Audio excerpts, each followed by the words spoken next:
बात करते हैं। ये आपके विशारद थर्ड ईयर में एक क्वेश्चन है, जाति और यति की बंदिशें लिखो। मतलब जाति और यति यानी एक समुदाय, जैसे अपने कास्टिज़्म होता है, एक समुदाय के एक लोग होते हैं तो उसे जाति बोलते हैं। जैसे कोई राजपूत समाज से है, कोई वणिक समाज से है, कोई ब्राह्मण समाज से है, तो वो एक जाति हो गई। तो इसी तरीके से डांस में भी जाति का रूप ये होता है कि कुछ ऐसे बोल जो एक ही तरीके के हों तो उसे हम जाति बोलेंगे। जैसे कुछ बोल 3 मात्रा के होते हैं, कुछ 4 के होते हैं, कुछ 5 के होते हैं, कुछ 7 के, कुछ 9 के, कुछ 8 के। तो ये जाति का रूप है। मतलब एक कैटेगरी के जितने लोग होते हैं वर्गीकरण कर रखा है। तो ये मतलब कौन आया?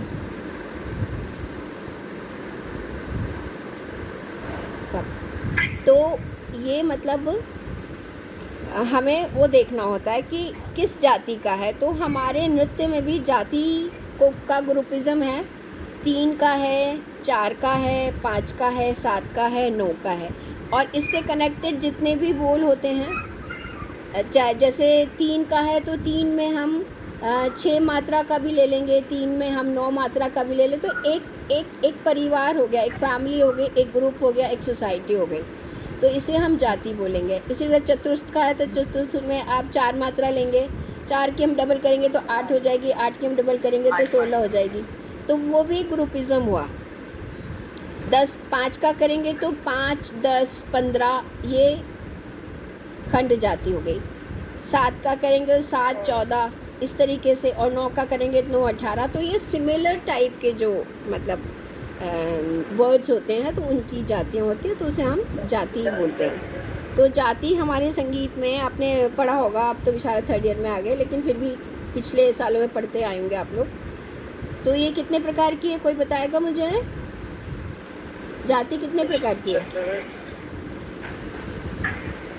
4 प्रकार चतुर्थ 5 जाति 5 प्रकार की है। पहला है त्रिस्थ, दूसरा है चतुर्थ, तीसरा है मिश्र, चौथा है नहीं, तीसरा है खंड, चौथा है मिश्र और पांचवा है संकीर्ण।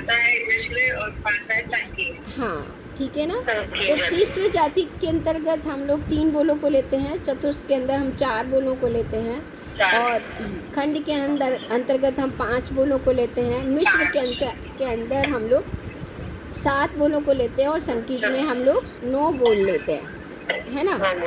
हाँ, तो जैसे तीसरे का तो कैसे बोलेंगे? 1, 2, 3, एक बीच में आना चाहिए। ये 3 बोल किस में आएंगे? एक लय कायम करके, ये एक हमने लय कायम कर दी, इसके अंतर्गत 3 बोल आने चाहिए। कैसे आएगा ये? 1, 2, 3, 1, 2, 3, 1, 2, 3, 1, 2, 3, 1, ये इस तरीके का आएगा।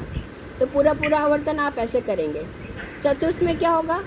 1, 2, 3, 4, 1, 2, 3, 4, 1, 2, 3, 4, 1, 2, 3, 4, ये चतुर्थ बोल हो गया। समझ गए? खंड के अंदर क्या आएगा?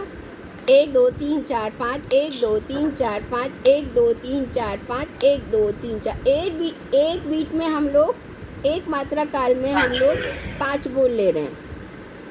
आए ना समझ में? तो ये हो गया हमारा खंड। मिश्र के अंदर हम कितना बोल लेंगे? 7, है ना। मिश्र का मतलब हमने 2 चीज़ों को, 2 चतुर्थ और तीसरे को हमने कंबाइंड किया, इसलिए इसका नाम मिश्र पड़ा। 3 को और 4 मात्रा को हमने कंबाइन करा, तो इसलिए इसका नाम मिश्र पड़ा। तो इसलिए ये क्या हो गया? मिश्र जाति हो गई। तो हाँ, 1, 2, 3, 4, 5, 6, 7, 1, 2, 3, 4, 5, 6, 7, 1, 2, 3, 4, 5, 6, 7, 1, 2, 3, 4, 5, 6, 7, है ना। तो इन्हीं के आधार पे कई बोलों की संरचनाएं हुई, कई बंदिशें बनी है इसके अकॉर्डिंग, है ना। और लास्ट में हो गया संकीर्ण।